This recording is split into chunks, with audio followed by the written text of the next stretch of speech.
Okay, hello everyone. Welcome to one of the highlights of our innovation summer camp. That is the Academy of Management. I'm going to get started with some introductions first. My name is Aija Leiponen. I'm the incoming chair of the TIM division. And I have the great pleasure and honor to introduce our Distinguished Scholar 2017. And I want to make a quick note that this event has been generously sponsored by Wiley. So this is the third year that Wiley is sponsoring our Distinguished Scholar event, and it's been very helpful for us, for the division, to kind of leverage our activities and all the new people, all the new ideas coming into this technology and innovation space. So we're really grateful to Wiley. And we actually have a couple of friends from Wiley here sitting with us. Lisa and Brian are here, so go say hello. If you are a member of the TIM division, you received an email earlier this week from the division that had some free research articles and top articles from a number of journals related to technology and innovation management. So really grateful for that support, and also that material that helps all of us in our research. So I'm going to jump into the introductions for our speaker. So the Distinguished Scholar 2017 is going to be Wesley Cohen from Fuqua School of Business in Duke University. He's the George Professor of Business Administration. And I feel a little bit silly making an introduction to someone I think everyone in this room really knows pretty well already, but I'm going to do it anyway. So Wesley Cohen has been working on innovation policy, innovation management, and economics of innovation throughout his distinguished career. Early on, he worked on the so-called Schumpeterian hypothesis, particularly the relationship between size and R&D. And innovation. And I think one of the really important ideas that came out of that set of several papers around that theme was the idea of cost spreading. So how large firms benefit from R&D via spreading the cost, the fixed cost of R&D over larger production. And that's particularly important for process innovation, an area that we, I think, spend probably too little time studying. A lot of papers around the same time and also kind of going forward focus on appropriability, the degree to which firms manage to retain returns on their innovation investments. And in more recent years, Wes has been working also on kind of contributing to the debates around the patent system, both in kind of corporate R&D, but also in public science space. He's made also really important contributions to measurement of innovation. He was part of the early Yale team that came up with the Yale survey in the early 80s. That was one of the first, probably the first attempt to really provide generalizable evidence about how R&D actually happens, how innovation actually happens in a lot of different industries. That was then followed by the Carnegie Mellon survey that he was also a part of. And then Europeans copied or built off of that effort in their community innovation surveys. I think there's a bunch of people in the room, me included, who worked on the European CIS surveys that have been really helpful in kind of doing comparative work across different countries with kind of standardized measurements, and that has been really important for the field. And now it's coming back to the United States with the National Science Foundation doing innovation surveys again over here. So it's kind of what comes around, goes around, comes around. Wes Cohen has a PhD in economics, and I think it was particularly remarkable for that team of economists back in Yale to start this survey effort. I don't think surveys were really a go-to measurement strategy for economics for a long time, but it's kind of getting there. We're seeing much more surveys now. So he was early on that, with that measurement strategy, with that group of people. But he's published not just in economics, but in particularly in management and policy, and actually his most cited work is in management. And that's, of course, the paper that everyone in this room probably has cited, maybe about 20 times, the 1990 ASQ paper on absorptive capacity. So, and that was with Dan Levinthal. In case you haven't checked for a while, it has now over 33,000 citations in Google Scholar and over 9,000 in Web of Science. So there must be more than 30,000 papers or scholars who have, papers we're citing multiple times, who have read that paper and thought about it. And sure enough, absorptive capacity is now a really kind of a core concept in innovation management and in kind of understanding organizational learning. So that's a quick run through for the kinds of ideas, the really foundational ideas that Wes Cohen has brought into this community. We've probably all built off of his work in many ways. But also just the kind of the approach to research is what I personally like about his work. There's always a clean, crisp, well thought out theoretical idea or a model that is tested with appropriate, convincing empirical material, and usually in the same paper. And that's really hard to do. So I think when we read Wes's papers and reread and reread his papers, we can kind of learn about that method of doing high quality research as well. So it's really my pleasure to introduce and invite Wes to talk about his current research and past research. Thank you so much for being here. Okay.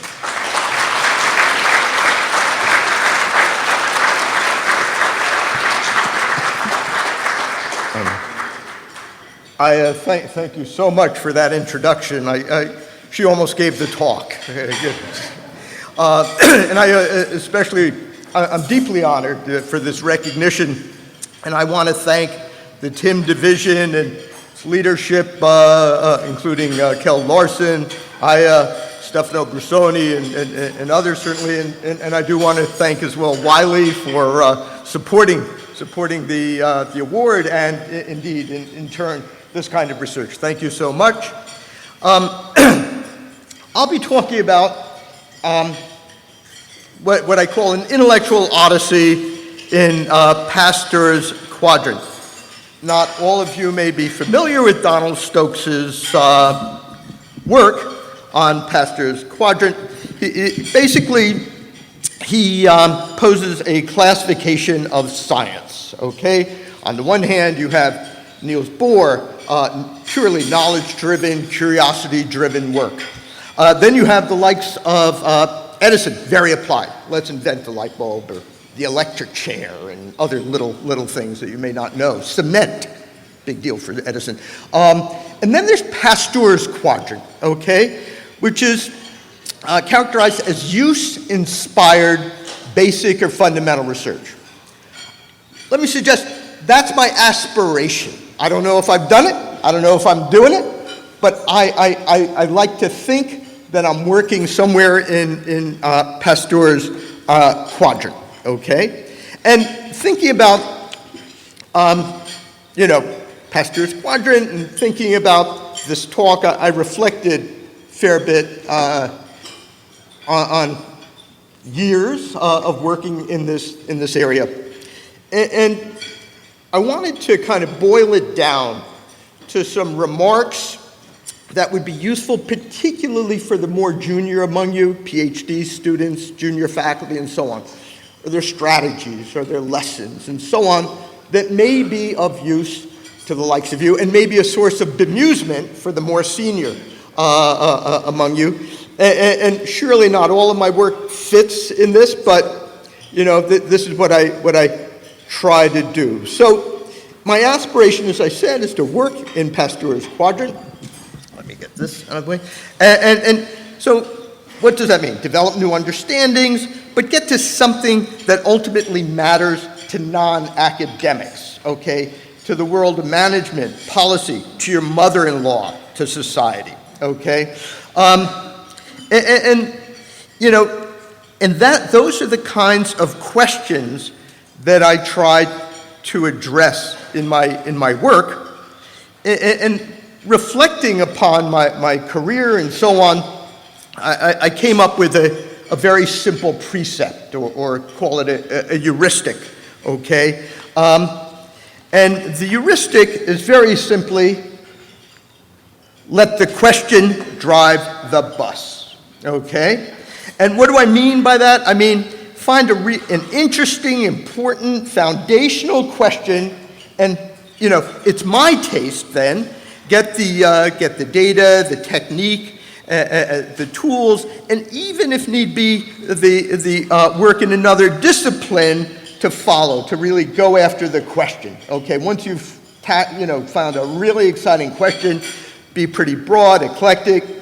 What's this mean? For me, it's meant working for years with colleagues, collaborators, and so on, because, you know, I don't know everything I needed to know often to go after these questions, okay? So, I want to, though, as I talk about letting the question drive the bus, there's a disclaimer, okay? This is my taste. This is my idiosyncratic view of what I should be doing. But in my view, certainly in economics, and I think even in other fields, that may not be the norm right now. And letting the question drive the bus might be risky for you, and thus the image. You probably know that salmon go upstream to spawn, so this is swimming upstream, and it's also important to know that a lot of those guys, they don't make it, okay? This is a risky proposition, and that indeed, for me personally, at any number of critical turns, things could have gone south, okay? And I'll try to highlight a few of those as I go away. This progression is far from linear. In retrospect, it looks a little more linear than I thought, but don't believe it, okay? Bottom line, think about methods. Don't infer causation from correlation, okay? Is another way of thinking of this. My remarks as well here will reflect my views of innovation, technological change from the perspective of my mother discipline. As I noted, I have a PhD in economics. It will be econocentric a bit in terms of the arguments and what I'm going to talk about, but hopefully the lessons, the strategies, etc., will be of much more general interest than for economists. So I'm saying let the question drive the bus. What question did I begin with? Okay. This is a question that should be fairly familiar to those of you in strategy. Okay, the first question, what features of firms within industries distinguish their investment behavior? Now, think of the backdrop here. Not to date myself, but to date myself. In the mid-'70s, I was working on my thesis, and the way micro was taught, even in graduate school, no less undergraduate, that essentially all firms within an industry were effectively assumed to be identical, having all access to a common production function, etc. That didn't ring true to me. I thought firms differed in important ways that distinguish behavior, like investment, but also performance. So I said, okay, let's tackle this one. So I did my PhD on within industry firm differences and investment, but you see something about uranium up here. The first place where I applied this work was the uranium exploration, mining, and milling industry. So many of you may not know this. There's some obscure articles published that actually highlight this. And by the way, the differences across firms in uranium were extraordinary. You had old line mining, you had oil, you had the likes of Westinghouse combustion engineering. The differences were clear, and that was a nice vehicle. But having done that, I decided that there was not much of a future for uranium specialists. Okay, notwithstanding some prominent litigation at the time that actually provided me with some of my source material. I got into the legal docket of a major federal case and filed Freedom of Information Act requests to the FTC to get the strategic planning documents of these firms. So when I had data on price expectations, I didn't assume anything. I had the price expectations, okay? But anyway, future impact funding, not so hot in uranium. So this was, by this point, the early and mid-'80s, and the backdrop was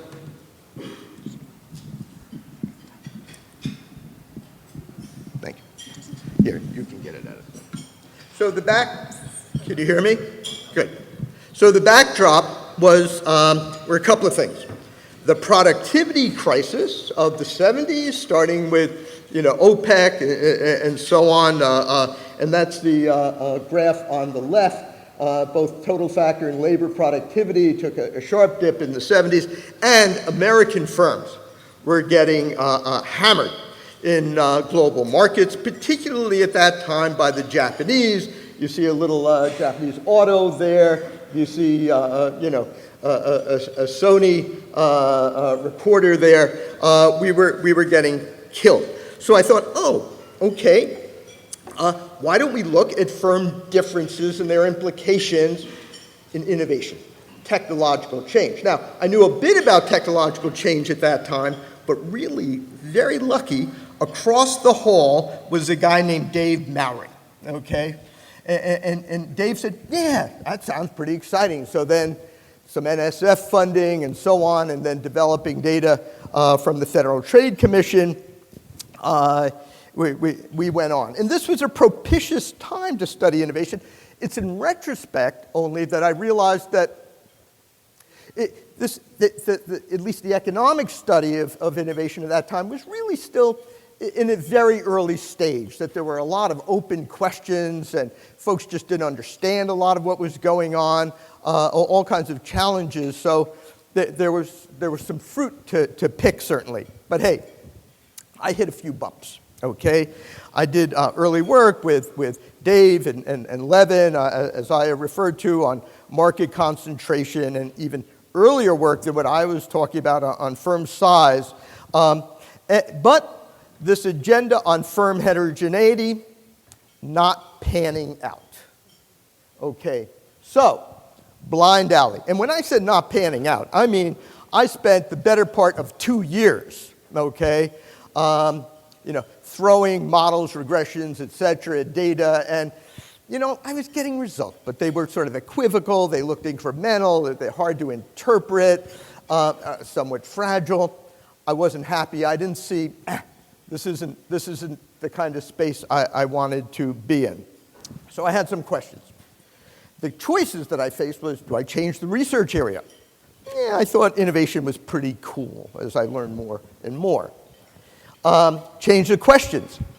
I thought the question was pretty good. How about the approach? Well, there you go. The approach. That was my decision, and I'll give you the background of my early work with Steve Klepper. And basically, I played a hunch. Inspired, what I realized that I needed to go back to basics. Quit running regressions. That's one lesson, guys. Look at the data, okay? Understand the data, try to get a handle on the phenomena. Don't just keep throwing variables into regressions. And I said, my God, I didn't even do that. I was running regressions. Let's look at the data, okay? And let's particularly, since I'm concerned with within industry differences, in R&D intensity, so R&D normalized by size, sales, employment, I said, hey, I don't even know what the frequency distributions look like by industry. So I was working at that time with this Federal Trade Commission data, the line of business program there, which had, in my view, still the best R&D data ever, breaking down like multi-product firms into well-defined, almost four-digit industries. So you would have one firm, which I can't reveal, had 48 different businesses, and I had the data of R&D and sales, et cetera, for each one of these things. The hunch was inspired by the firm size distribution literature of the time. Simon, who was right up the hall from me at Carnegie, Benini, Lucas, et cetera, they looked at firm size distributions, and I said, I wonder if these distributions across the industries resemble one another, maybe we can characterize this within industry variation as the outcome of a common probabilistic process. So, okay, what the hell? Let's try. And I had my RA in Washington run this stuff. They FedExed up 130 printouts for each of 130 industries, very thick. I got these things, I started flipping through. I go, whoa, it popped out. This wasn't reading tea leaves, this was amazing. And I grabbed this thing, and at that point, Dave had run off to Washington and elsewhere by this point, and ultimately Berkeley, as you all know. Steve Klepper, right downstairs. I said, Steve, look at this. Just like me, his eyes bugged out, okay? And immediately we went to work.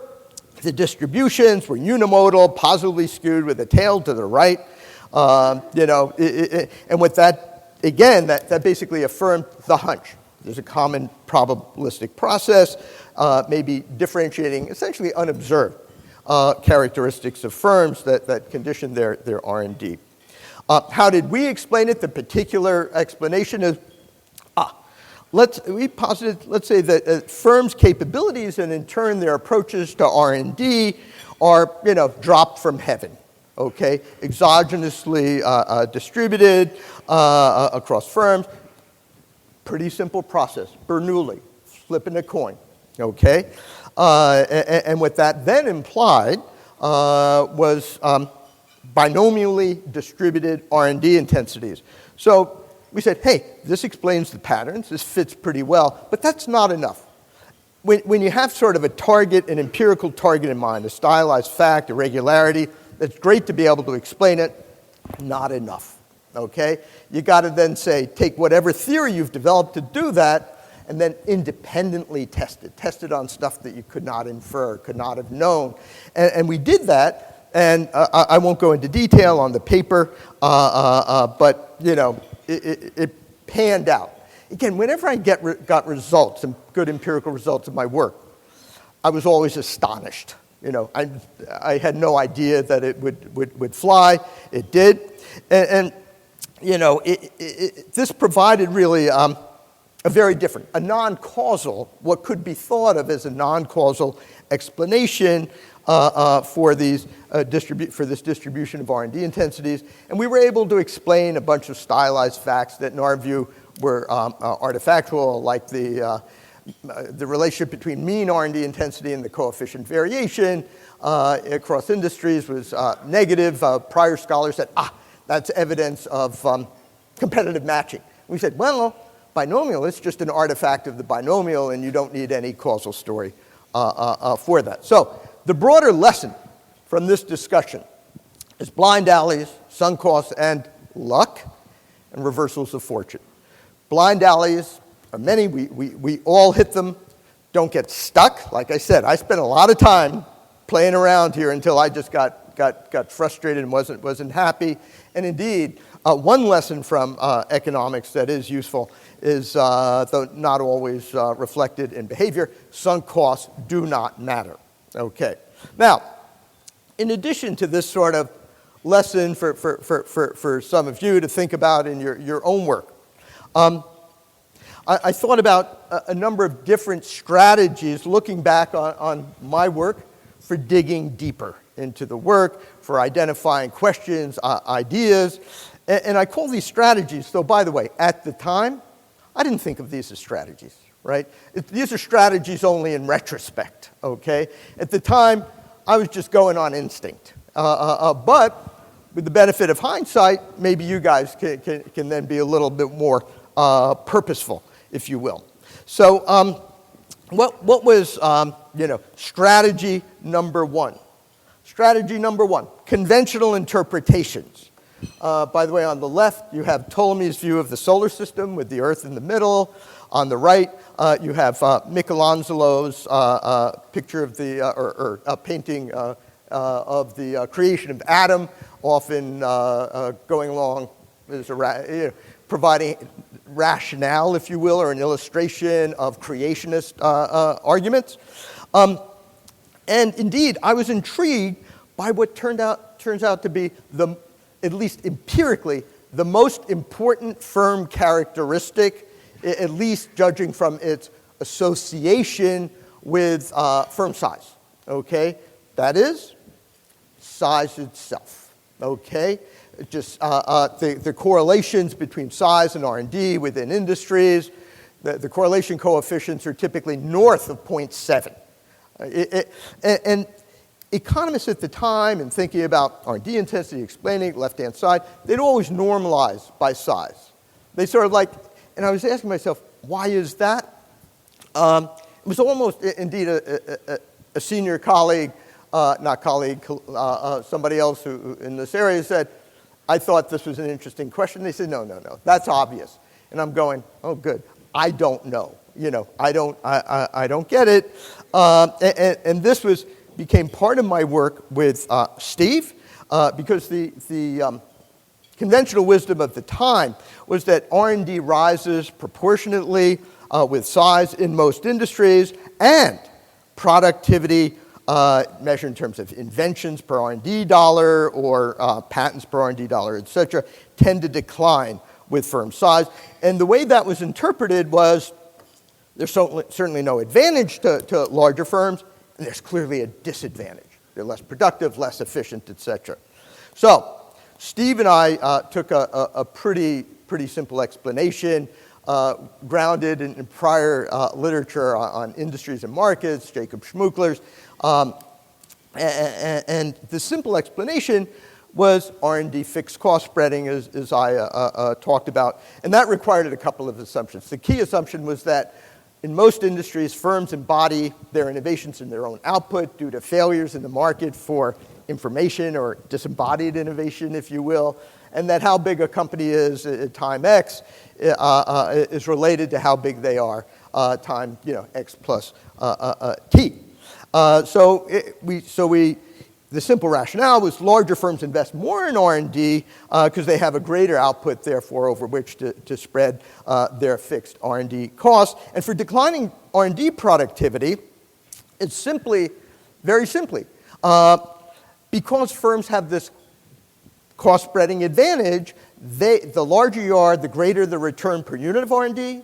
Therefore, if you think of a marginal productivity schedule, okay, that for large firms, they can undertake more incremental stuff because that's profitable for them due to this cost spreading advantage than can small firms, okay? So they march, let's assume the same menu of projects face a large and small. The larger firm will march further down, doing more incremental work, yielding this stylized fact of declining productivity. Now, what this meant was, hey folks, there's an advantage to size in R&D, contrary to the consensus, the view. That view, by the way, that was 30 years, okay, that was consensus dating from early work by Shearer, Mansfield, others. And so we felt, hey, yes, there's this advantage, but did that mean that society would be better off with all large firms? Steve and I thought, nope, not so fast, okay? We didn't really develop this. This is almost framed in some couple of essays that we wrote, but we said, given some, sales of an industry, okay, the larger or the smaller are firms, the more firms you have in the industry. Very simple. And then we said there's an issue of diversity, variety, and technological change. That there's this 1 minus p to the x there. Let's think of potentially worthwhile approaches in an EARN. And let's think of each firm as metaphorically their own mind, okay?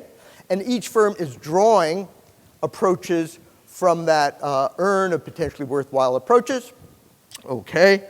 So 1 minus P is the likelihood that a given worthwhile approach will not be pursued, and X is the number of firms in the industry. So the larger the number of firms in the industry, the less likely that a worthwhile approach will not be pursued. And if you assume some given, industry sales, that means there's a virtue to sales. So we are virtue to small size as well, offsetting this private fixed cost spreading advantage. So we didn't want the likes of the Federal Trade Commission or the Department of Justice walking away from our work saying, okay, great, let's give all these large firms a free pass. So that was one. So in other words, conventional interpretations, if you don't understand them, think about them, okay? And don't believe it just because other people say, of course, okay? Now, some conventional interpretations are obviously reasonable. I'm suggesting not all. Okay, another strategy or lesson, bedrock assumptions, okay? Take less for granted, particularly when these, some assumptions sneak by under the class of simplifying, but some so-called simplifying assumptions are actually distorting, okay, in important ways. You missed the boat. So this was work with Dan that you're all familiar with, and at least in the economics literature at the time, the standard assumption was that inventions and related knowledge, once in the public domain, and economists call these things R&D spillovers, okay, are public goods that are costlessly accessible. So Dan and I at the time, again, this is in the 80s as well, we're co-teaching a course. And we talked about this. And we said, many of these economists, they're like faculty. They teach people, okay? So they think that once they say something, okay, or put something on the board, that people can, yes, I've got it, I can use it, that's all I need to know.